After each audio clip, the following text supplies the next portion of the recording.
Wow, I am so impressed. I am so happy to see all of you here. I know, me too. I am Patty Gould St. Aubin. I am the president of the Pokegama Lake Association, of the Greater Pokegama Lake Association. So I was asked to talk about, for just a couple minutes, about my thoughts about Pokegama Lake and where we're coming from. When we talk about Pokegama Lake, or you hear the name Pokegama Lake, and if you're from Grand Rapids, you'll say Pokegama, not Pokegama. Many thoughts and memories might be going through your mind. The place that you learned how to fish, the place you learned how to swim, making sand castles and playing in the sand on the beach, catching that fish, and having our campfires and our s'mores on the beach, sailing your sailboat, listening to the loons, watching the eagles soar, going for boat rides, fireworks on the 4th of July. And in the winter, we don't stop just with summer. We have our ice fishing, we have our snowmobiling, we have our cross-country skiing, we watch our sunsets, and there are so many more memories that we all have made on Pokegama Lake and on the other parts of Pokegama Lake, because we are part of the watershed of the Mississippi River. These thoughts and memories are not only for the people who own property on Pokegama Lake, but they're for the people who enjoy Pokegama Lake over the years. Pokegama is not just one lake. We're a large body of water that has access to other lakes. Little Jay Gould, Big Jay Gould, Blackwater, and the Mississippi River. It is home to both year-round people and seasonal people. It has a golf course, it has 2 restaurants, it has a few resorts, hence we call ourselves Greater Pokegama Lake. I have been associated with Pokegama Lake since I was 4 years old. So I have to tell you that was a long time ago, okay? But Pokegama has changed, and some of it hasn't been for the better. Some of it has. So the question many of the people have asked me is, how do we protect our lake? How do we protect our watershed and still enjoy it? How do we keep that balance? How do we keep the real estate values up? Is it important not only to the landowners? Yes, it is. But it's also important to Itasca County and to our local businesses, both in Grand Rapids and Cohasset. How do we keep the lake clean so that we can swim in it, fish it, and enjoy it? So we are starting with our partnerships of the Corps of Engineers, Soils and Water. You'll be hearing more about that with our county officials. But we want to start with our partnerships. That's what we're all about. It's not they against us. We want this, and it can't be any other way. We have to be a partnership working together to find resolutions to problems that are here today and that will be coming down in the future. So I want to start by saying I am so excited to have the Corps of Engineers here. You can't imagine. Because with that partnership, we're going to be able to start the goal of having it a great lake, a Greater Pokegama Lake Association for our generation and for the next generation. And to start our ball rolling, I'm going to invite Ryan Tierney, who is our GPLA treasurer, to come forward and to introduce our honored guest, because We are behind schedule, and I know that.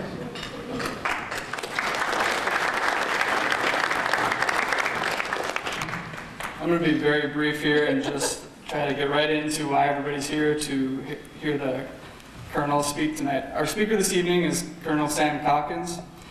Colonel Calkins assumed command of the St. Paul District on June 30th, 2016, becoming the 65th Commander and District Engineer. A native of Florida, the Colonel is a graduate of West Point and holds a graduate degree from the London School of Economics.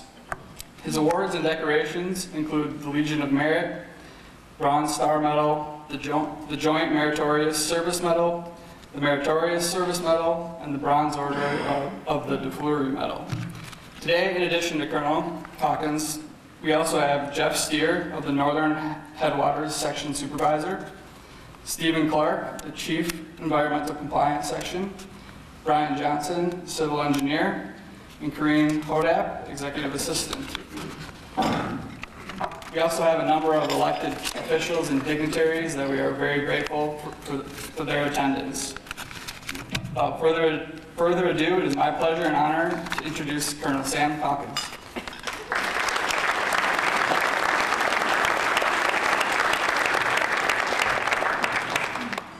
Good evening, everybody.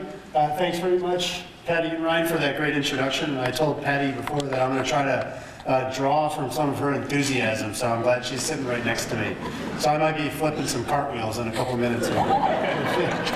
If things go like it's looking.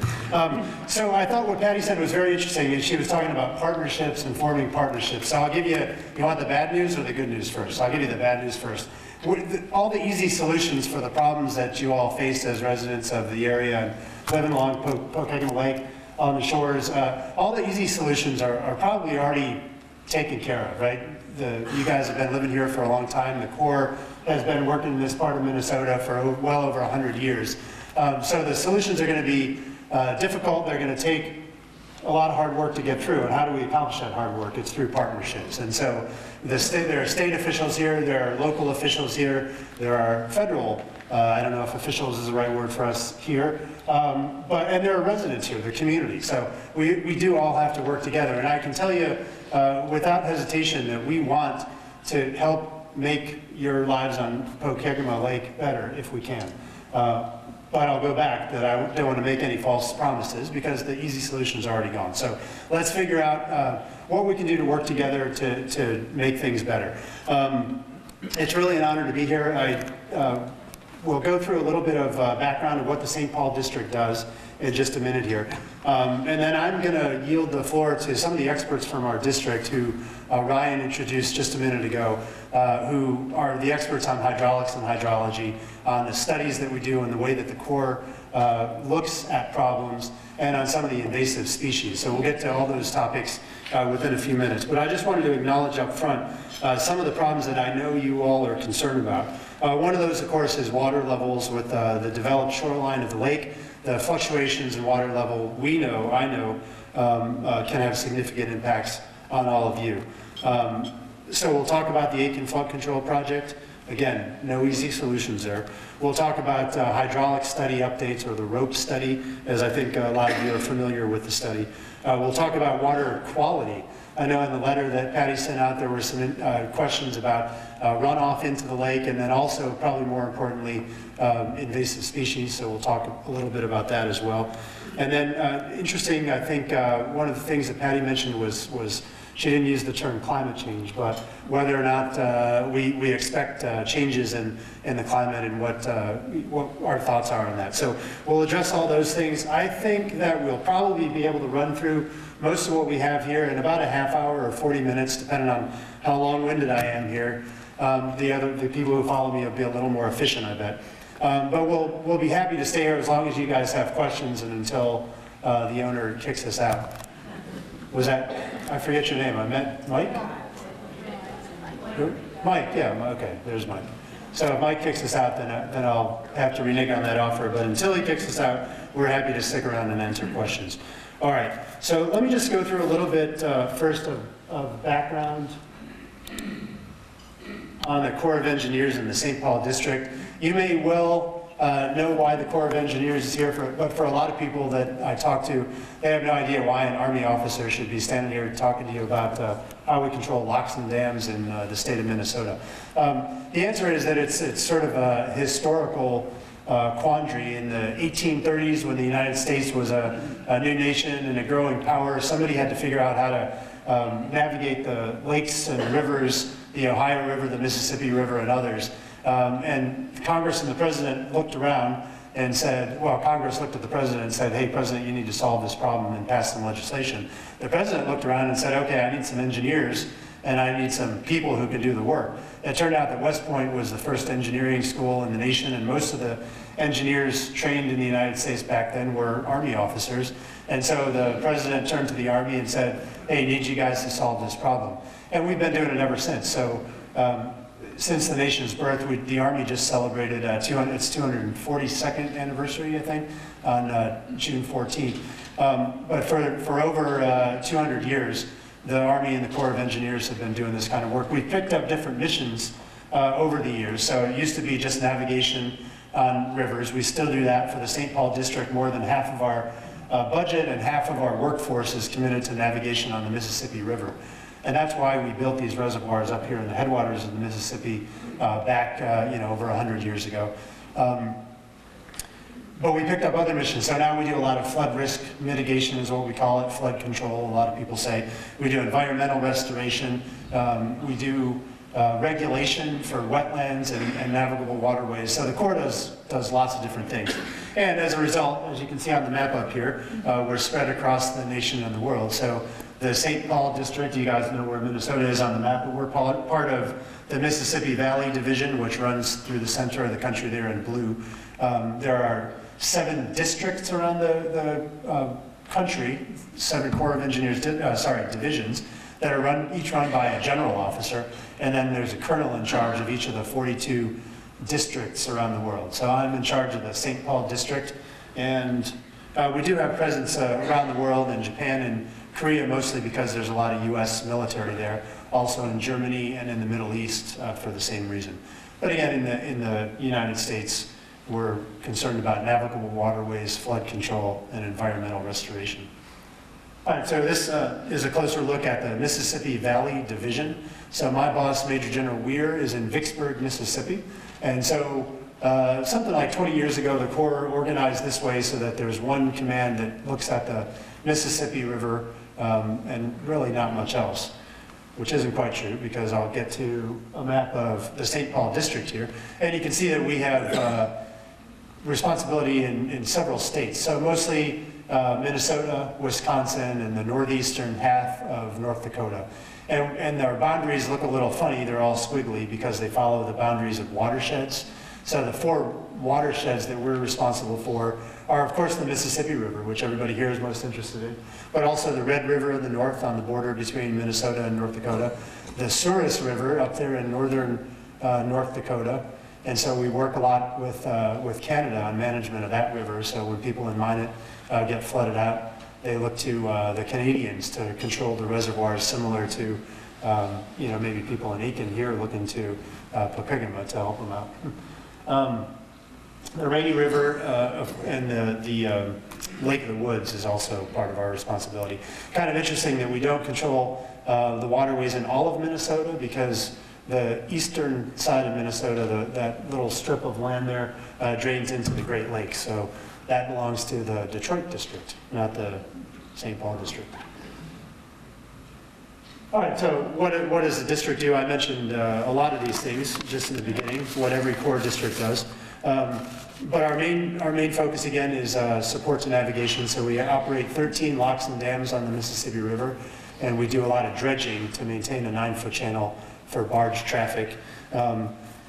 800 million tons of goods, I believe, moved through our locks and dams just in 2016 alone. So that's a big economic lifeline. It's sort of like a superhighway through the middle of the nation.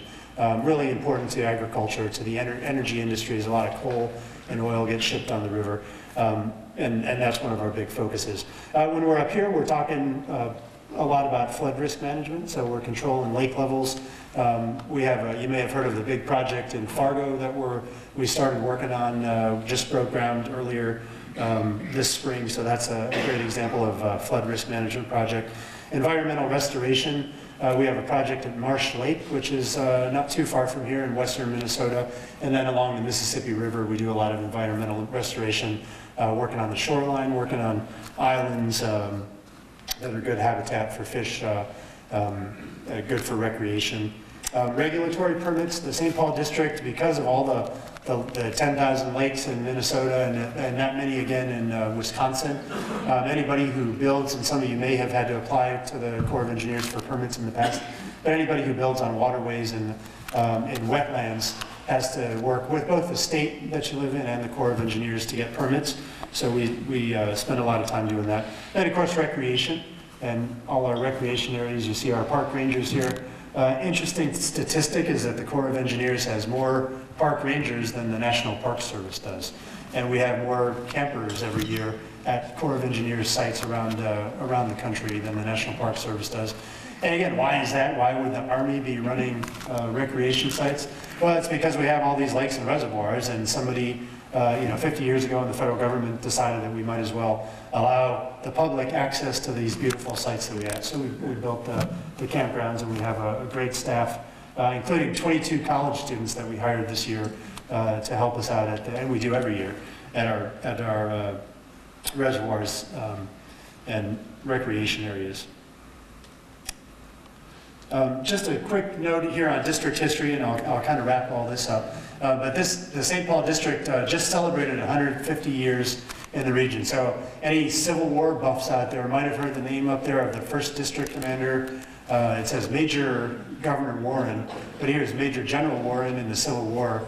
And if you've ever visited the Gettysburg battlefield, there's a statue of him. He was critical in the fight for the Battle of Little Round Top. But he came after the war. A lot of these major generals didn't have jobs anymore, so I guess he accepted a position as a major, a lowly major, and came out to St. Paul. And he was the one who started working on the reservoirs to include Pokegama Lake in the headwaters region.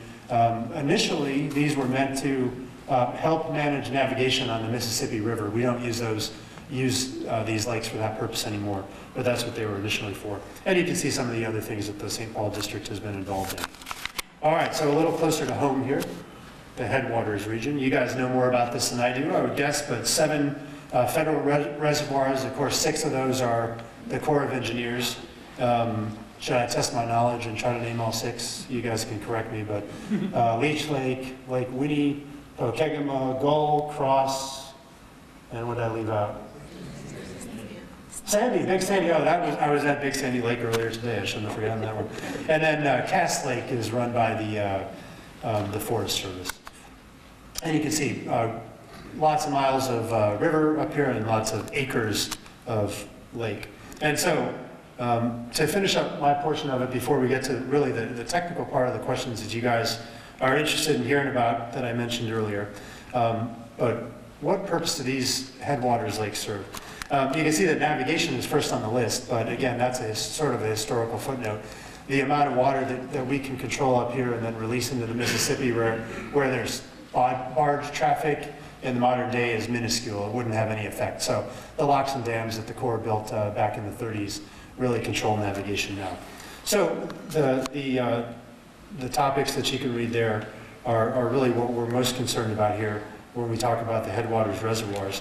I will mention, I don't know if we have anybody from the tribes here, but the tribal trust is something that the Corps of Engineers in the St. Paul District takes very seriously. The federal government has a unique relationship with the tribes, so we know that we have a responsibility to consult with the tribes when we make decisions on any of the things we do up here.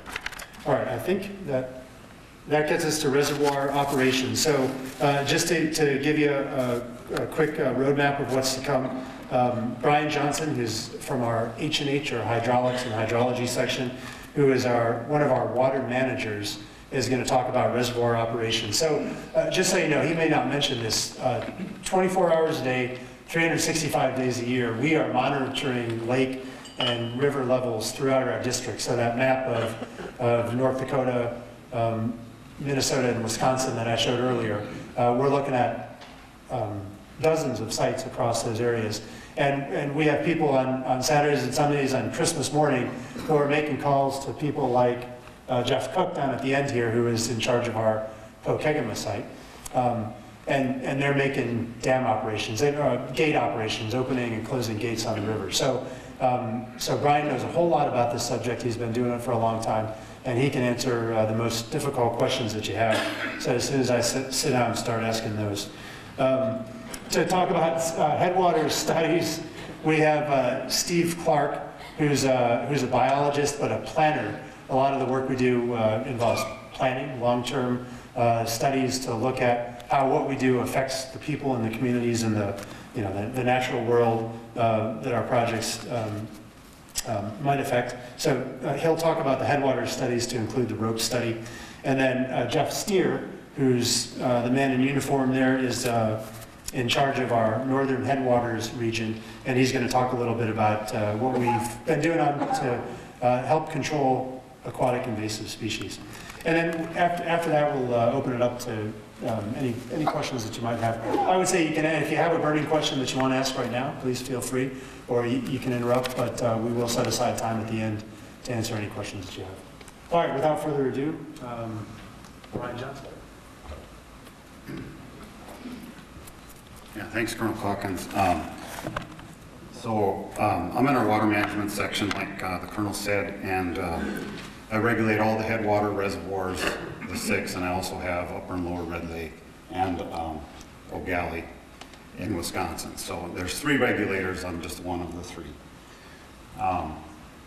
So let's, the next slide will be, it's a depiction of the reservoir of Pokegama. You just roll the mouse. You have to roll your mouse. Okay, got it. The other way.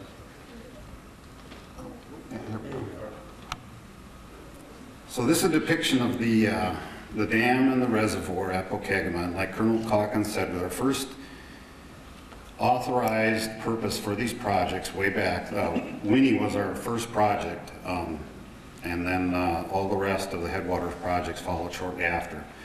But so when they were authorized for navigation, they allotted a large band, 8 feet. 8 feet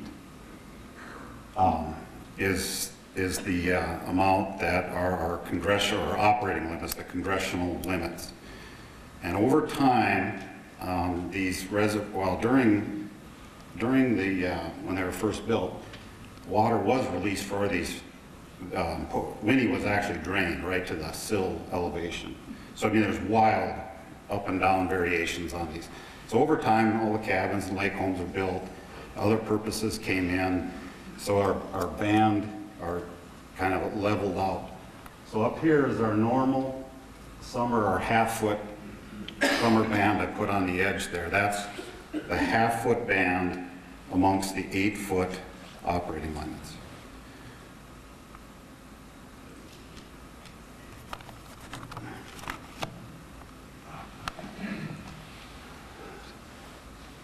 I want to point out a few things on the watershed characteristics here too.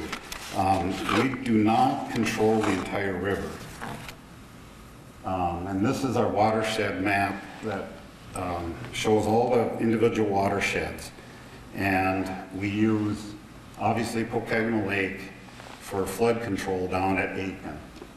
So Aitken's way down on the bottom here. The red lines indicate the watersheds of each of the reservoirs. And I guess what I'm trying to point out here is that there's a very large, uncontrolled area. Oh, man. Sorry about that.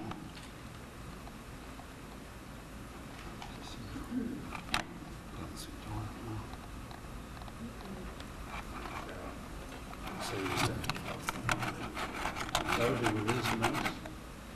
Can you control from there? So if you just say next slide. Okay, I'll go to the next one. Sorry about that. So there's a large uncontrolled portion in this watershed. So I guess the bottom line is that Winnie and Leach are used to help at Pokegama. Pokegama is used to help down at Aiken. But there's a 2,500 square mile watershed that comes in uncontrolled down to Aiken. Okay, next slide. So here's the guide curves that were developed after the Aiken project was built. Aiken project, the diversion channel in Aiken was built in the early 50s. The guide curves, these damaged guide curves, were developed shortly after, and this is what we're still used today. I use these during the flood situations currently. And there was one guide curve was developed for spring, and one guide curve was developed for the summer. And that was based on agricultural damages are more in the summer. So we started a lower stage at Aiken. The idea for the guide curves is that when you're at a certain stage at Aiken, we want to be at a certain stage or a certain reservoir level on Pokegama and a certain level on Sandy Lake. If all those line up and it all lines up on the curve there, then all three sites are suffering equal damages. That was the way the curves were developed. Now I got to point out, it is very difficult to accomplish that. But that's what we use. The rope study reevaluated the guide curves. They weren't adopted. This is what we still regulate by.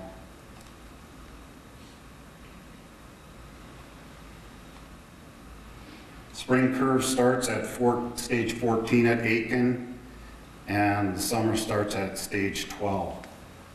So down here on the corner is the Pokegama summer band. So as an example, if we're saying in the spring, they're forecasting a stage 14 at Aiken, we got to have Pokegama up to about 1275. Sandy should be at about 1218. Then everyone's suffering the same damages. That's how it works. Okay, we can go to the next one. So this is, we use the National Weather Service forecast to know what the stage is at Aiken. So we're looking at this like the Colonel said, every single day, especially in the spring runoff time. So we're obviously using their first forecast over here, looking at that closely, and then as the spring runoff is coming closer, they switch to these the deterministic forecasts. The trouble with some of the difficulty here is that we have a 3-day travel time from Pokegama down to Aiken, and they're forecasting out 7 days. So we got that's where the difficulty comes in.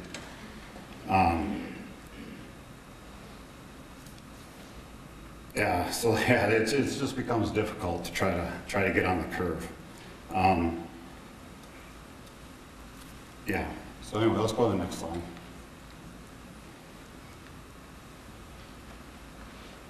We had a question, a lot of questions on the new website. We're going to switch to this.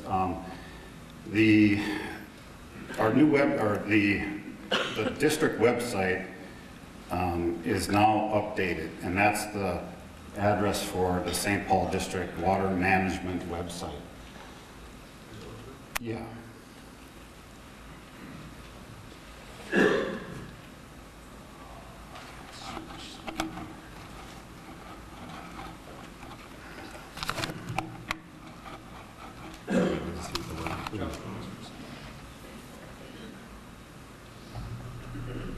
I guess, well, I'm trying to load it.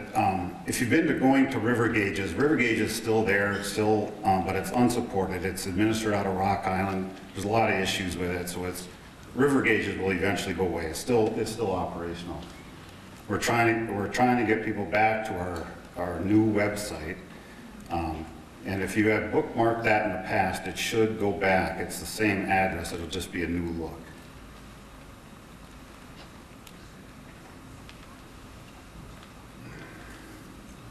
Hey, there it is.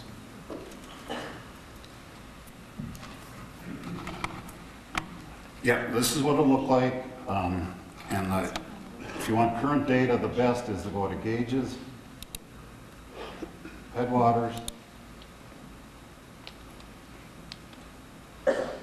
Pokegama Lake, click on this current level, and there's the current plot. That's the quickest way to get to data. Under reports, Pokegama Lake, and you can get more tabular data.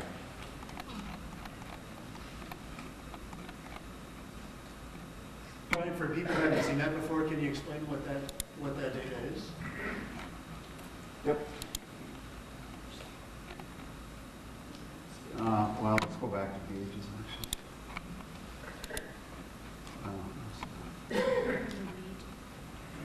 Well, this will work, I guess. So here's you can click on these tabs for lake elevation. This is what we regulate to, the lake gauge.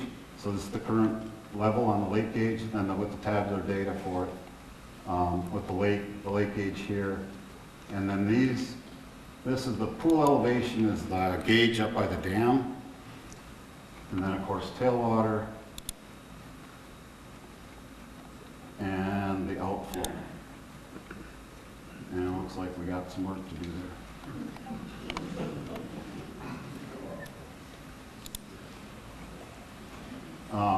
And when we got this up and running, we did not have the historical data, so now there is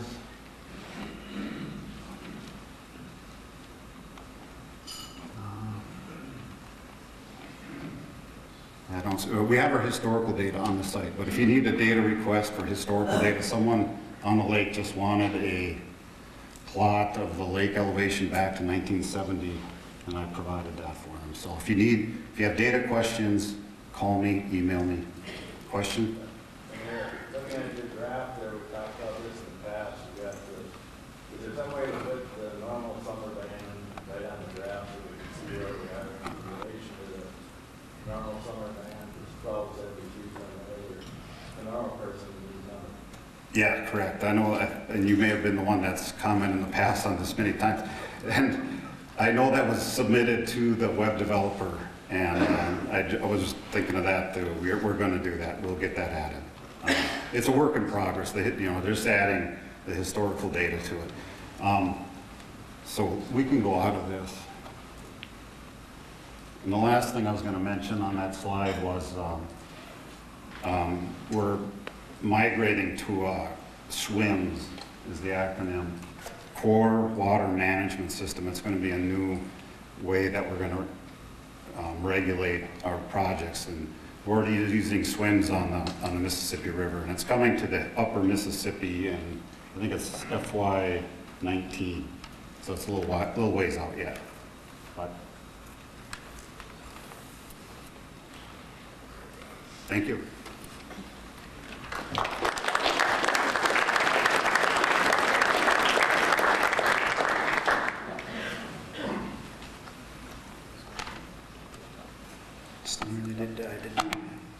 Oh, there it goes.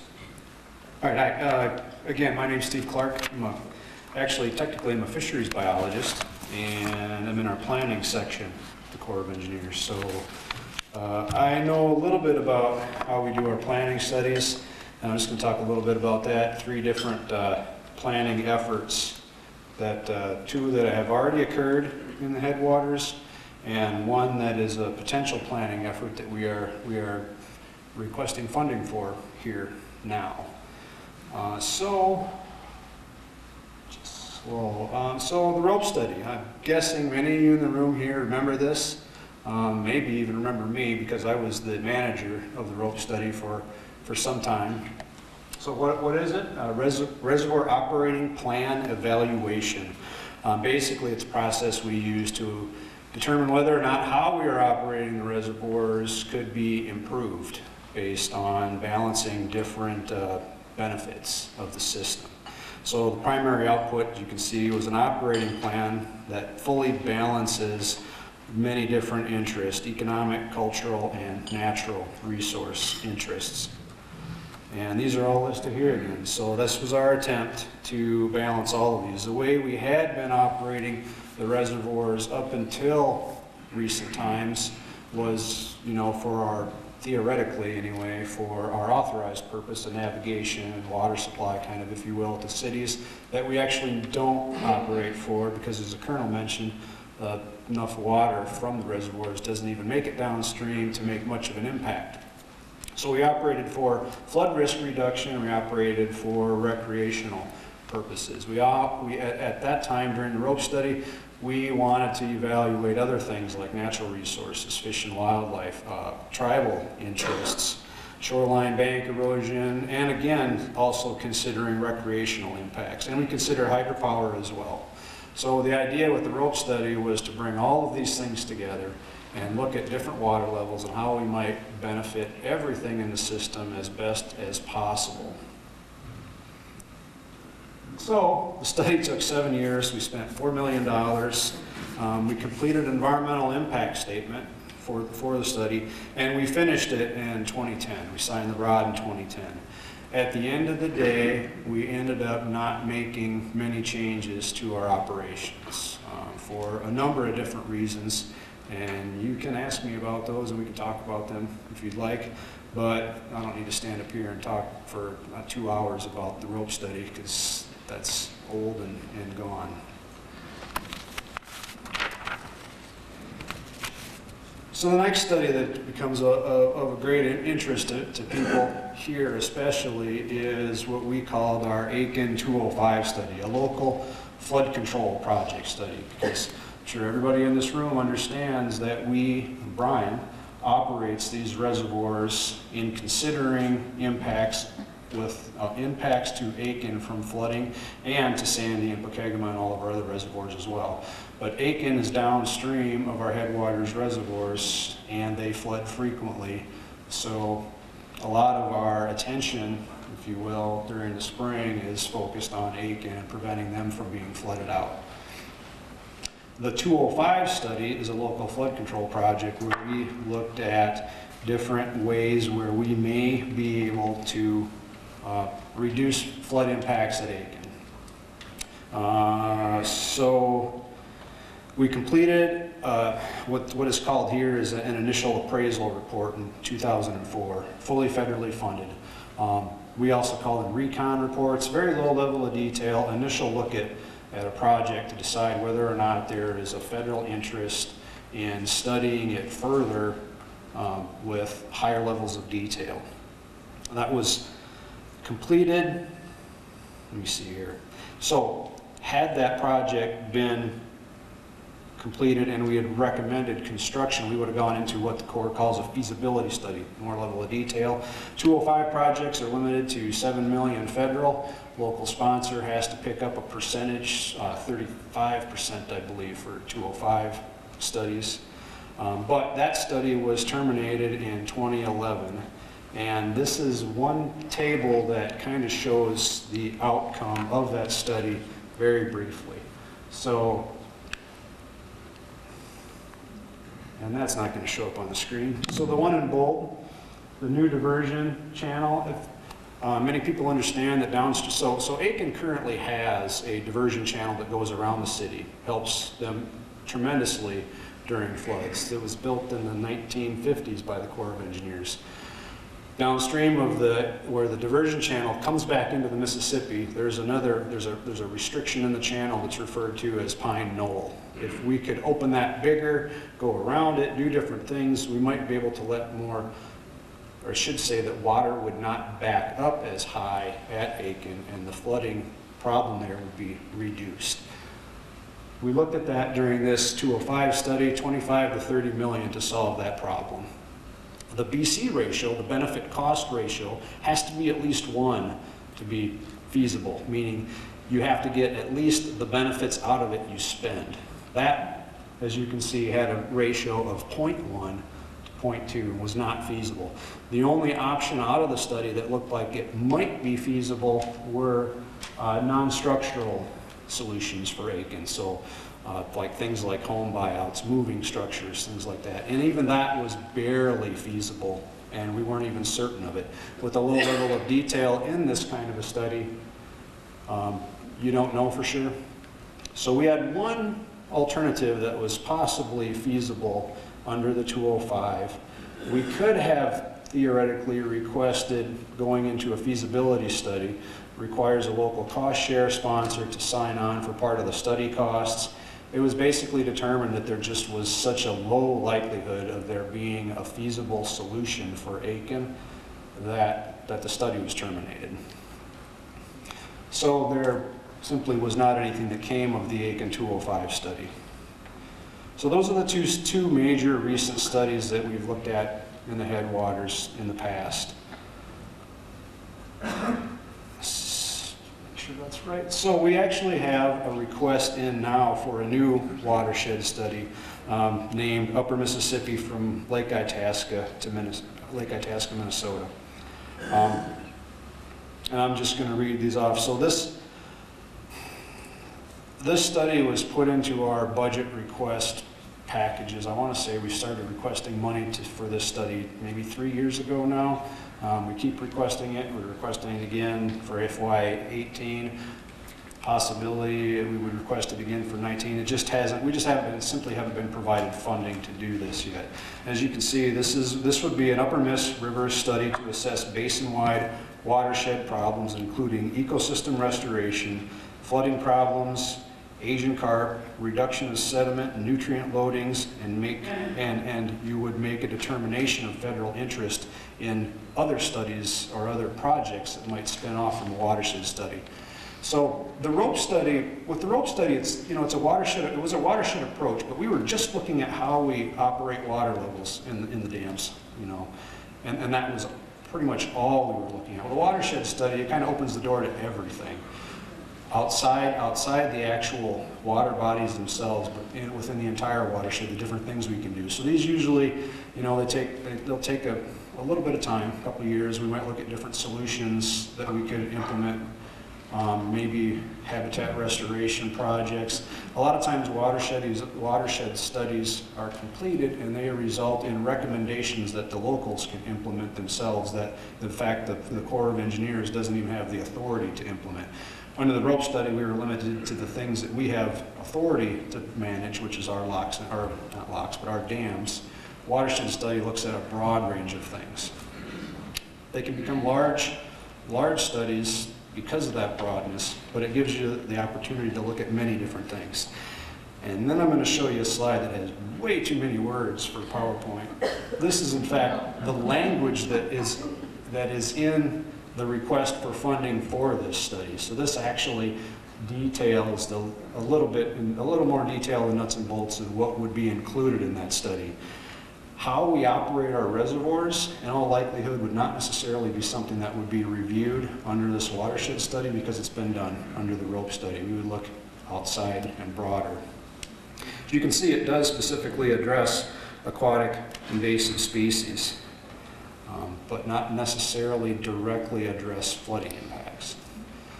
And if we get funded to do this thing, it would take some time, and we would kick it off with scoping meetings and then better determine the direction from what's identified up here. And that's what I had. I think I'm going to turn it over to Jeff.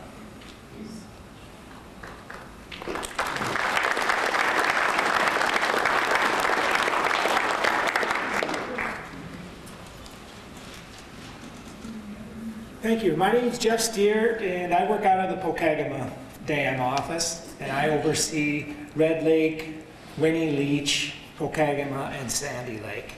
And so what I'm going to tell you about is what we do with the AIS program. We as the Corps have very limited authorization, and so we spend a lot of our energy in education and awareness, but we have done a couple things. In 2012, we purchased a wash station at Gull Lake, and the Corps did a partnership with the Lake Association and the county.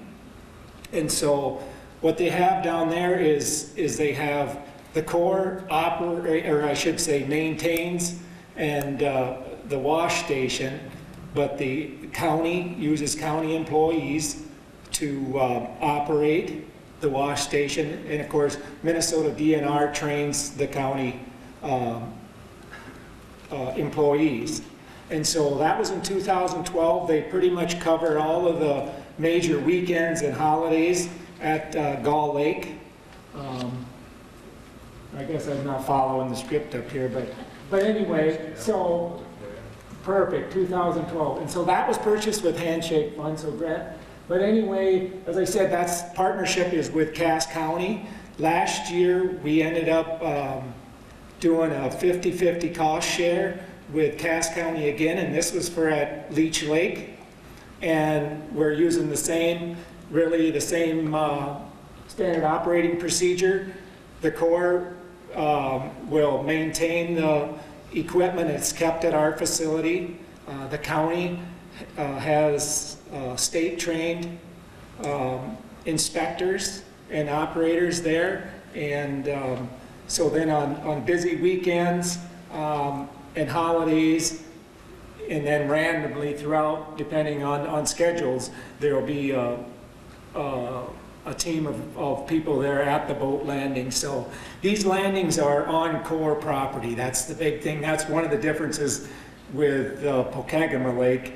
You know, we don't have fee title land we don't own the public access. But Cross Lake, they also use boat inspectors, and these are majority are state employees, and they are working the same deal. They work the major weekends when the highest visitation, and trying to catch as many people. Now at Cross Lake, right at the campground there, that's a heavily used boat landing, and so they pretty much work there 7 days a week once the fishing season opens. And so we have volunteers that stay right at the campground at Cross Lake, and on days when the state people aren't there, the volunteers are there to just, as I said, you know, educate and make people aware of what's going on. You know, just trying to minimize impact from outside users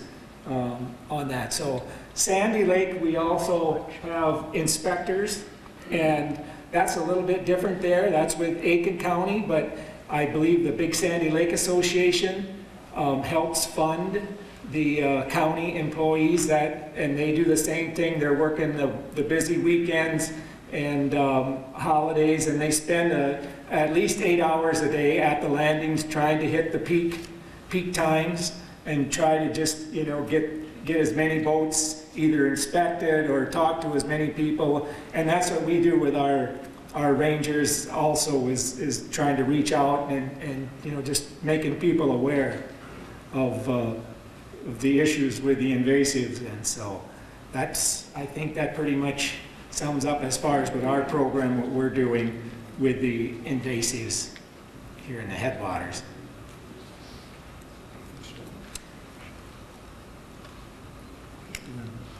You got anything else? No, that's it. Okay, yeah.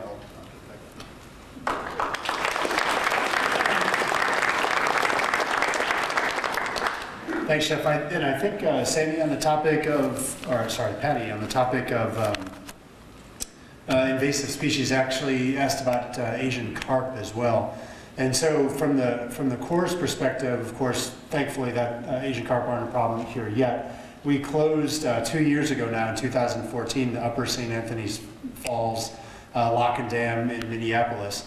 And so that should be an effective barrier to any fish that are in the Mississippi moving up. And as probably most of you know, there haven't been too many discoveries of Asian carp in the Minneapolis-St. Paul area. Most of the Corps' efforts on the Mississippi are focused further downstream outside of the St. Paul district and the Rock Island district on the Illinois waterway. You may have heard of the Brandon Road study, which is looking at trying to keep Asian carp out of the Great Lakes. But again, since we closed down the Upper St. Anthony Falls Lock and Dam, We don't think it's a huge concern of Asian carp coming up here through the Mississippi. Now, there may be other ways that they could be introduced, and I'm looking, Steve, am I saying anything too wrong there? Maybe other ways they could be introduced, but that's the Corps' efforts on that. I'll just sum up a couple things that you can take away from this, and then please ask as many questions as you like. Okay, I think you can read what's up there, but our purpose here, and hopefully we've achieved that, are to reassure you that we take the problem seriously. So we do have resources committed to looking at flooding here. We've spent money and time on studies, and we think the way that we're managing the reservoirs is about the best we can do. Now, you may disagree with that, and please let us know. And again, we're happy to take your ideas into consideration. And if there are things we haven't considered that we should, we definitely will.